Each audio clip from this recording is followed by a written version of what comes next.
So we respect the right of those to interpret, and we respect the right of those to take it literally. We don't be at each other's throat because of that. That's the point. But the key, though, in terms of interpretation is that we do legitimate interpretation. Because if you have groups like the Ahmadiyya who interpret Khatam al-Nabiyyin, this is interpretation, Khatam al-Nabiyyin as being the ring of the prophethood, not being the seal of the prophethood, then you have a problem. So even when we take the interpretations, we have to have some kind of guidelines which keep it on track.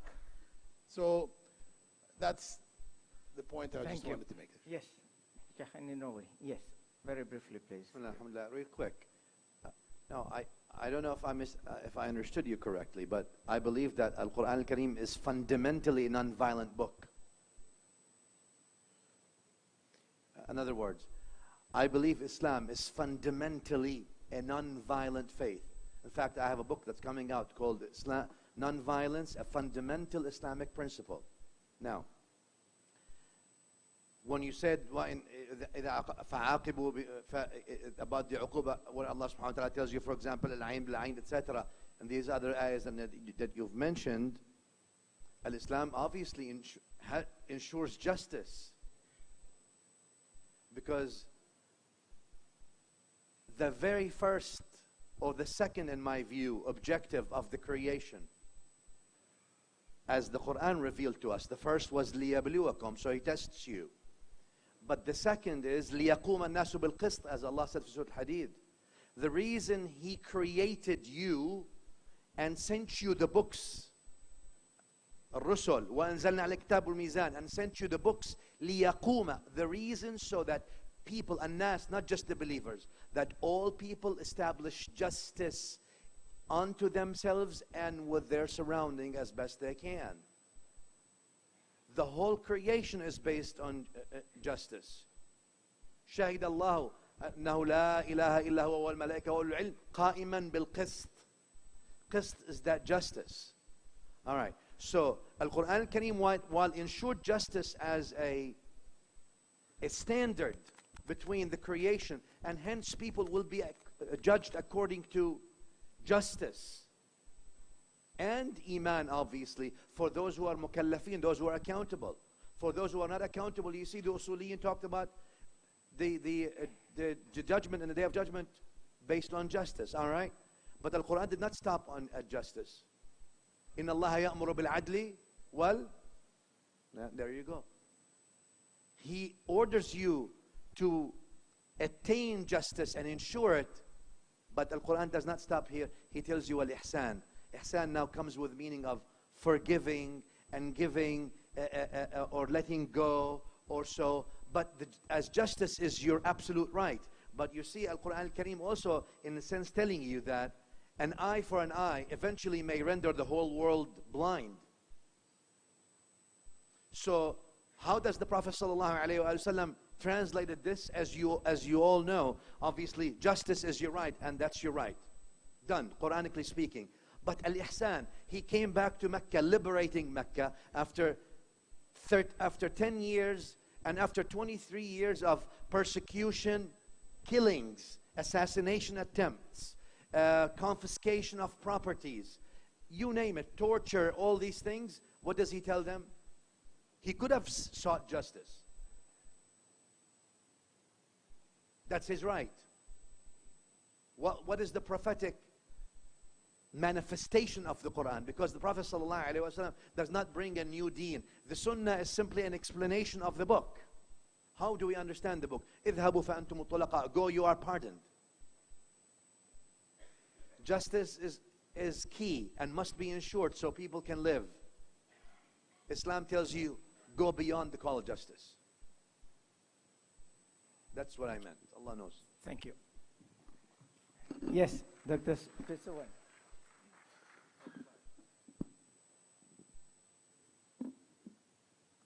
Thank you. Hello. Thank you very much. Yes, I do not wear my religion on my shirt sleeve. I work for 620 million people, 10 countries. So I have to be very, very careful and very conscious of the fact that I work for a landscape that is full of multiplicity, multiculturalism. But also keeping in my mind that I will be judged, as I said earlier, that you must be different from others because you are Muslim. So, yes, many things I have kept to myself. Certainly, I don't quote the Quran in the meetings of the summit, ASEAN summit. But the spirit is always there. Yeah? So I have to keep a lot of things to myself and just convey the message through deeds. Peace, understanding, sharing, forgiveness, cooperation, trying to find some consensus to go forward among the differences that you have. If there is one thing that I feel I haven't done enough is to go to visit the young people in the madrasah, in Java, in Sumatra, Ponok in southern Thailand, in the Philippines, in order to tell them that, look, don't be sorry about the fact that you don't have that opportunity to go out there. I too was a Budak Ponok. I too was a student of Ponok. And the world is changing, and your capacity, your preparation, your competitiveness will be judged according to your training. Now, I have not had the opportunity to go out and deliver that message. So I have to make it up now. Every time I have an opportunity to speak to the children that the world, the future belongs to you, whether or not you are prepared to claim it, it's really up to you. But I have seen that world of diversity, full of opportunity, full of challenges, and the best that you can handle and manage that diversity is your preparation and your broad-mindedness and your ability to accommodate differences among people. And I think the future generation will need that message very, very, very, very strongly. That you're going to live in the world of diversity. That you are not going to live by your own, by yourself, alone, in the comfort zone that is very narrow. The world is not going to allow you to do that. You have to live with other people who have differences, who have their own faith, who have their own rituals, who have their own beliefs. What are you going to do? How to maintain yourself in that world of multiplicity? I have not had that opportunity to go around and talk to the younger people. Here, you know that almost half of 620 million is Muslim. How is that half going to carry itself into the future? It's an issue that all of us will have to try to deliberate upon. How is that half going to live into the future in the changing situation around us, in the competition rising, in the atmosphere of misperception and fear and Islamophobia against us? How is that half going to live in this community called ASEAN? I have not had enough time to deliver this kind of message. I wish I could make up for it. Thank you very much. Thank you, Tan Sri. With that, I have to invoke the saying, all good things must come to an end. We have had a very long day. We're going to have a very long day tomorrow. Okay?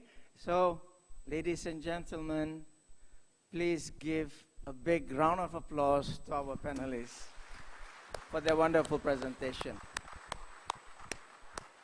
And also with that, we end the session, and I would like Tan Sri Pitsuwan, Lauren Booth, Sheikh Ani Nawawi, and Dr. Bilal Phillips to return to the floor. Please. Yes.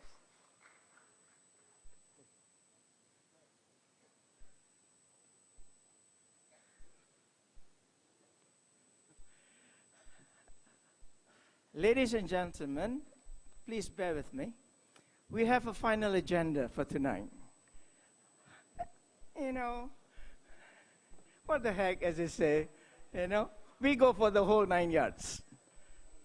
there is a signing of the MOU ceremony between the University of Sultan Azlan Shah and 5 other institutions.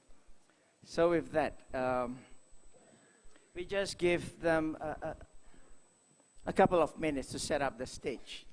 Yeah? And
okay, ladies and gentlemen, the first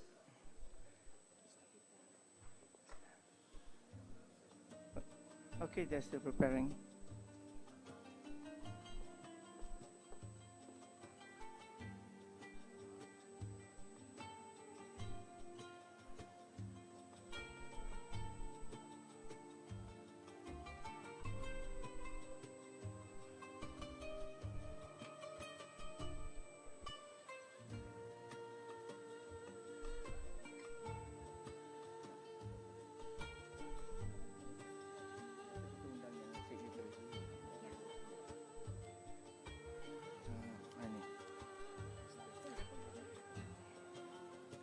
Okay, ladies and gentlemen, the first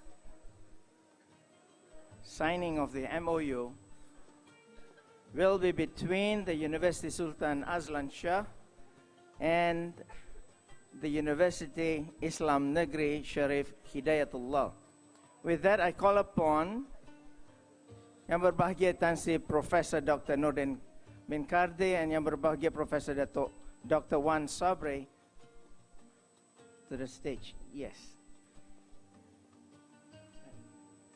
And also call upon from UIN Sharif Hidayatullah, Professor Dr. Dede Rosiada, Rector of the University, and Professor Dr. Muradi as the Vice Rector for Cooperation Affairs.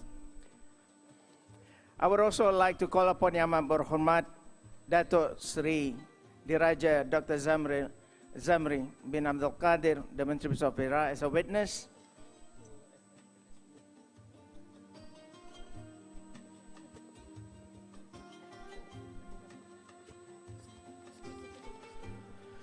And also Yang Berbahagia Dato Sri Abdul Puhat bin Matnayan, the State Secretary of Perak. And also Yang Berhormat Dato Haji Ghazali bin Jalal, the State Financial. Yes, and Haji Anas, please come to the stage as witnesses to the signing ceremony.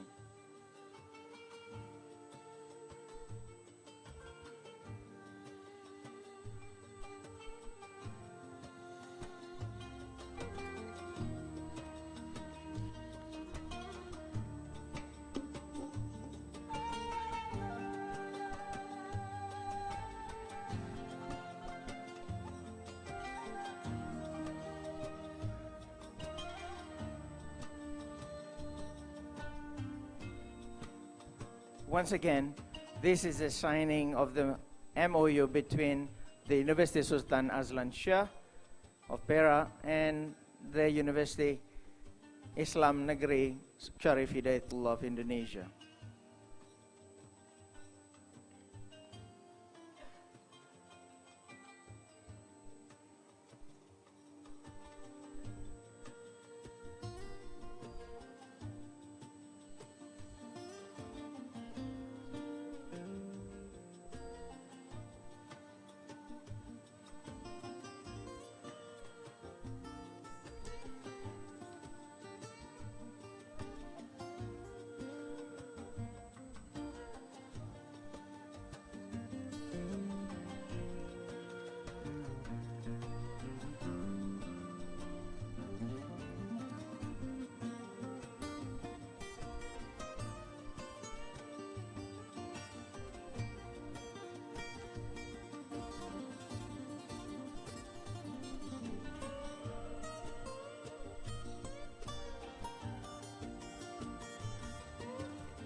Okay. Thank you, Professor Dr. Dede Rosiada. Yes. And now we're going to hand over the mementos between the two institutions. Yes. A gift from Sharif Hidayatullah to Yusas. Yes.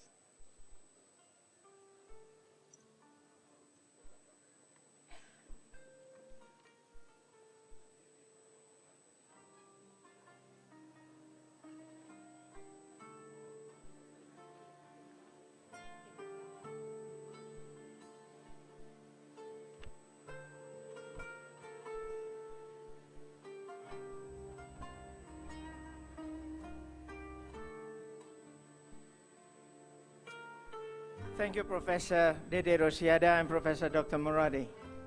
I next call upon representatives from the Medina Institute, represented by Sheikh Dr. Said Muhammad bin Yahya An-Nawawi, the founding director of the Institute, and Dato Badrul Hisha Abdul Wahab. Please come to the stage. Yes.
Thank you, Sheikh An-Nawawi and Dato Badrul Hisha Abdul Wahab.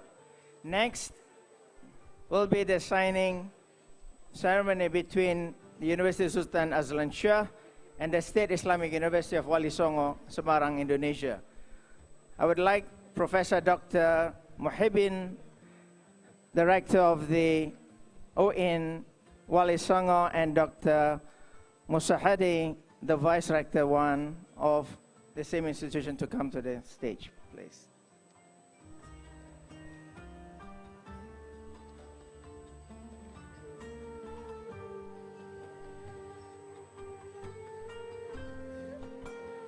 The rest, please bear with us for a while.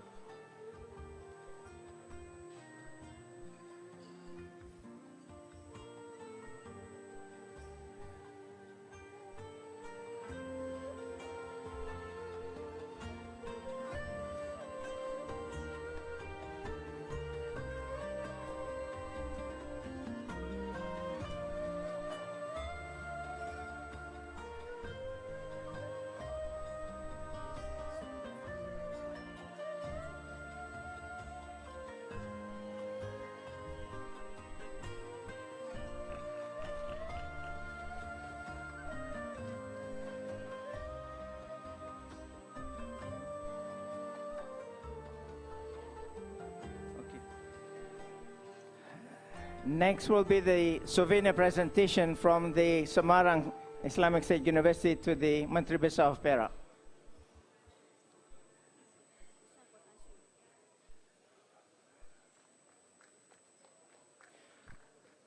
Followed by a souvenir presentation from the same university to Tan Sri Professor Dr. Nordin Kardi. Yes.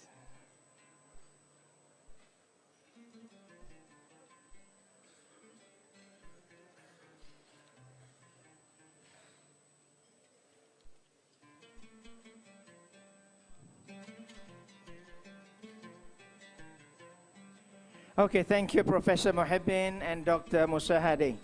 The next signing ceremony will be between University Sultan Azlan Shah and the Outward Bound School. I call upon Dato Sri Talat bin Haji Hussein, the Vice President of the Outward Bound Trust of Malaysia, and Laksamana Pertama Dato Ismail bin Abdullah, the Executive Officer of the Outward Bound Trust Malaysia, to come to this stage, please.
Thank you, Dr. Sri Talat and Laksmana Pertama Dato Ismail.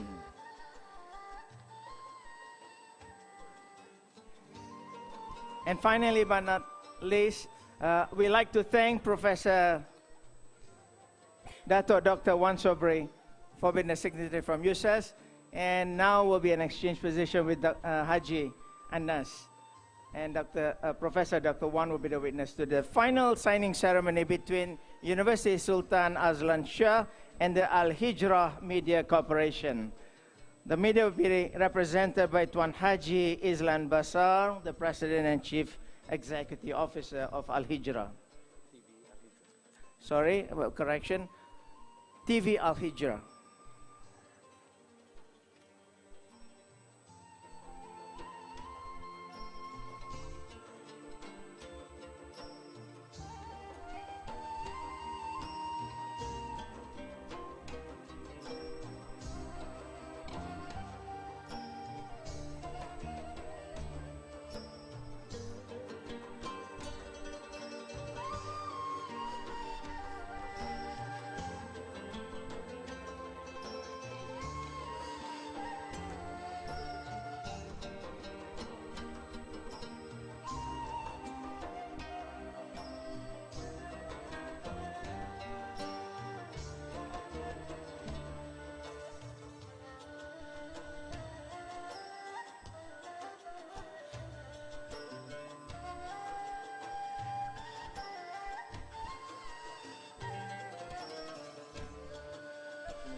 Okay, thank you, Tuan Haji Islan Basar. Now, to close off the signing ceremony session, I now call upon Yang Berbahagia Tan Sri Professor Dr. Nordin Kardi to present a gift from the University Sultan Azlan Shah to Yang Amat Berhormat Dato' Sri Diraja Dr. Zamra Abdul Qadir.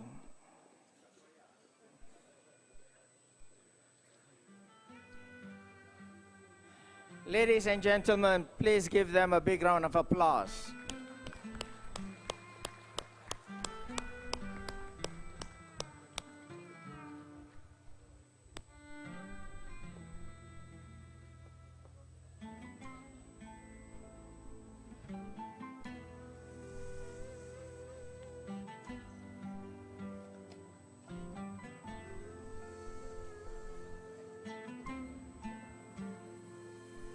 Yes, thank you.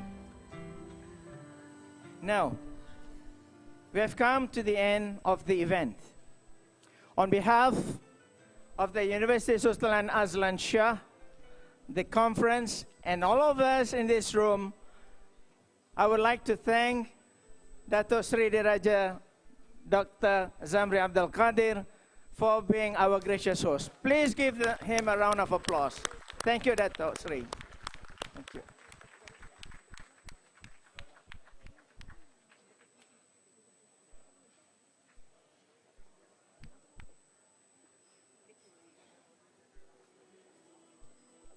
With that, ladies and gentlemen, good night and goodbye. Assalamu alaikum warahmatullahi wabarakatuh. See you tomorrow, don't forget, at Casuarina Meru for the conference.